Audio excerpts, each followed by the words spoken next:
That is a job. A job. One that, baby, I couldn't do. This is a market and they are fulfilling it. Hello, everybody, and welcome back to my channel. It is your girl, Simone Nicole here. Back at it again with yet another video. And in today's video, I'm going to be addressing some comments that I got in my comment section from my infamous "You aren't poor, you just need to log off the internet" video. It was my first commentary video ever to blow up, which I so appreciate. And I'm pretty sure it's the reason why a lot of y'all are here watching this video right now. But I was getting a comment pretty reoccurringly, and I feel like I have no choice but to address it. In the video, I was talking about influencers, influencer culture, and just like your consumption of the internet and how it can end up making you feel about yourself. And in talking about the amount of money that influencers are able to make, I got a lot of comments saying that half of the girls that claim to be making that type of money on social media are actually sex workers. And I just really feel like we need to talk about it because there's a deeper lesson that we need to learn here. So if you would like to learn what you can learn from people calling the lifestyle girlies sex workers, then please keep watching. So as I said in my intro, the premise of my original video was pretty innocuous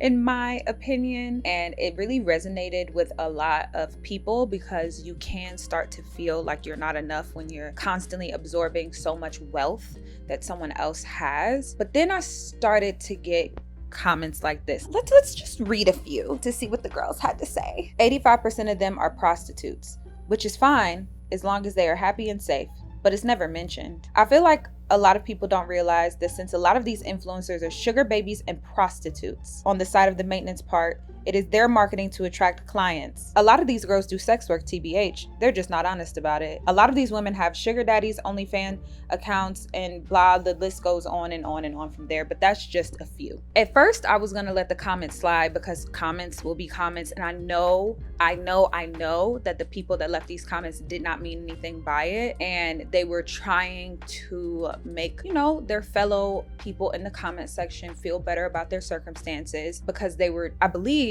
trying to help others to understand that they didn't earn their money in the way that we all think. But then I started thinking more and more about it, and it became clear to me that I wanted to talk about what we can actually learn from comments like this, because it actually has to do with a video that I had already planned on making. I noticed this trend where people feel the need to little others in order to make themselves feel bigger. Now, what do I mean by this? Let's use my video for an example. I'm talking about in this video, these content creators having the ability to have six-figure months and be millionaires from being content creators and live really good lives and do things that the average person wouldn't be able to touch in their lifetime. And to see people's response to that be, well, she laid down on her back to get that money. A man is providing that lifestyle. You may not understand it, but you are in fact trying to make someone else be small or shrink their accomplishments, shrink what they have been able to achieve, because you don't feel comfortable with how big they are, what they have been able to achieve. So take it out of the context of the influencer girlies and let's make it more realistic to you, dear viewer. How many times have we heard she's only able to treat her kids like that because she's a stay-at-home mom. If she actually had to go to work and work like the rest of us, then she wouldn't be able to dote on her kids the way that she does. Or the classic, she's only pretty, she only gets the men that she gets because she got her body done and her face is fake. Let's make it more age relatable. That girl would have never passed that class had her parents not been rich enough to get her a tutor. And the ever so famous, the only reason why that woman was able to make it as far as she did is because she slept her way to the top. First of all, let's just get this out of the way. So what if every single one of those things that I just named is true? So what if the girls that I'm referring to in those videos do sex work? And also, let me make this very clear. We're not calling sex workers anything but sex workers from here on out, because that is a job. A job.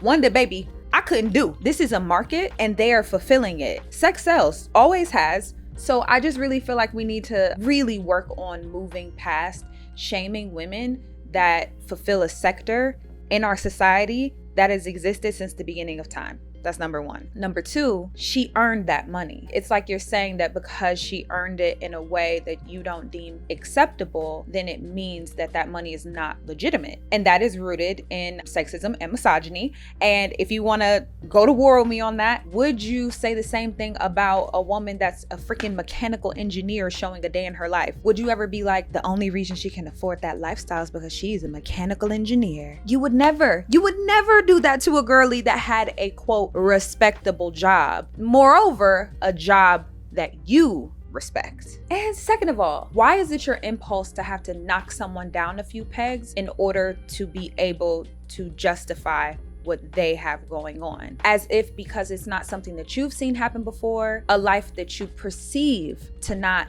be in your realm of possibility, because of those things you feel the need to little her, to make her feel smaller. I think that we should actually examine that impulse and that response deeper than what some woman on the internet is doing, whether it is acceptable in your eyes or not. I want to talk about the very hard truth you might need to tell yourself if that is your impulse. When you little someone else, it shows that that person has called out an insecurity in you. And if you don't think that it's a problem because you surround yourself with people that laugh right along with you, congratulations, birds of a feather flock together. And I'm sorry, I know that that's a very, very harsh way to put it, but I always, when you click on these videos, I want you to leave here potentially a better person than you came here as. I want the self-development of the girlies that follow me. And sometimes that self-development comes with hard truths.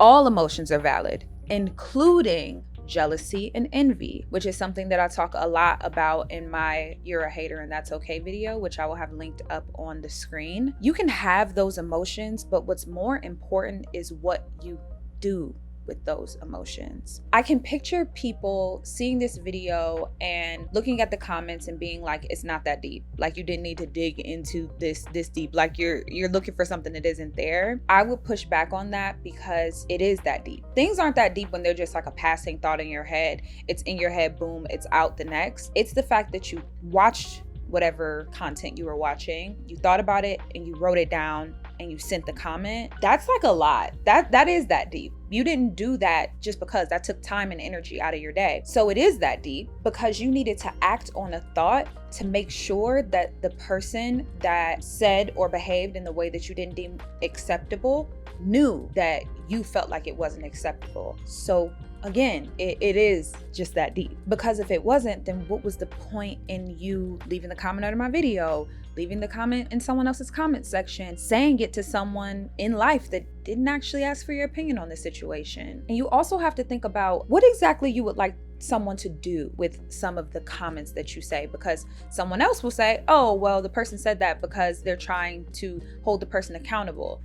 Very rarely do online passerbys want to just hold someone accountable. That takes a level of intimacy that I don't think a lot of people on the internet actually cultivate with a lot of people that they follow. So when you commented underneath my video or underneath another girl's video, a day in the life of her being a billionaire's wife in Zuba, and you said that you should work for a living because all you're doing is laying on your back to get everything that you wanted. That was very specific, but you know, when you left that comment, what was she supposed to do with that? What was she gonna do after that? Because she got a billionaire for a husband. So she's not gonna get up and work like you said she should. So what did that do for them? Because you claim, oh, it's because they need to know. No. It's because you had to get that off. And why did you have to get that off?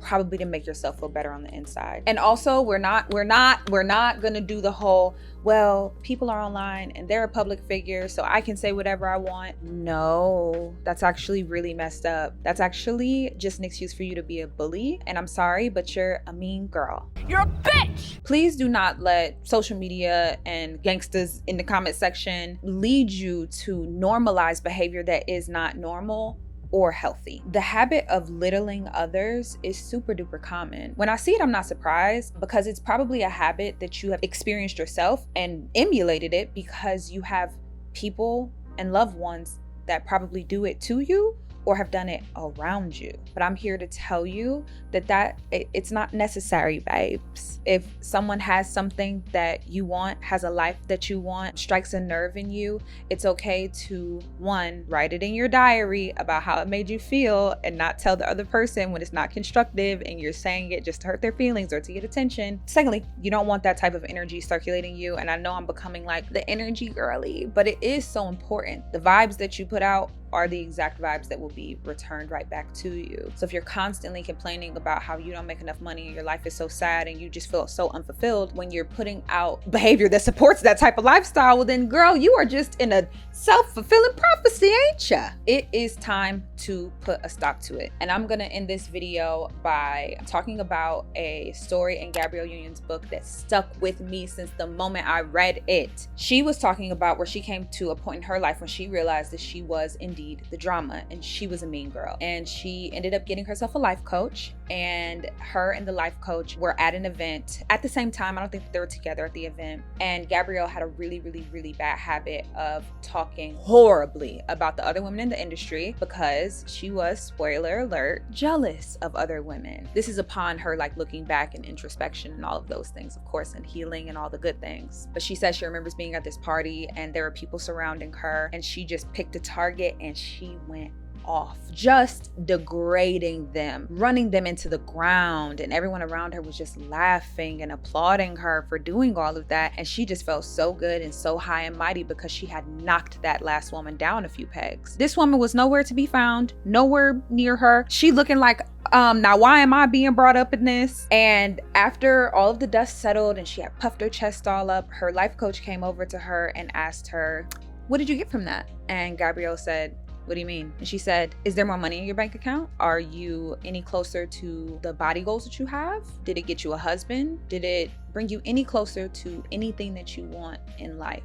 And she just sat there and had the realization that she had spent 10 minutes knocking this woman down, beating up this woman that did nothing to her for no good reason. Making someone else feel small does not make you any bigger. Knocking someone down a peg does not bring you up anymore. And most importantly, you have to remember that someone else's light shining bright does not dim yours. And that is going to bring us to the end of today's video. Thank you guys so much for coming here. I really hope that you guys enjoyed and that you were able to take something away from it. Again, no hate to the people that left those comments. I really just wanted to use them to showcase a bigger point that I was trying to make, and a video that I had already had on the books. If you like this video, then make sure that you subscribe because I am all about the development of my girlies, and I'm so invested in y'all leaving here a better woman than how you came. If you would like to see me talk about any other social phenomenons or constructs that you see happening and breaking it down on like a level that the girlies can talk about, then please let me know. And you can see more of me across all of my socials, including TikTok. I didn't know if y'all knew I was a TikToker. And then I also have my other socials and my other brand, Swipe Talk, if you would like to catch me on there. I have a podcast with my co-host over on that YouTube channel, which is always linked down in my description box. And that is going to be it for today's video. Thank you guys so much for joining me. Remember to keep positivity in your life because positivity breeds positivity, and we have absolutely no time for negativity in 2023. I'll see you guys super duper soon in my next video. Mwah. Bye guys.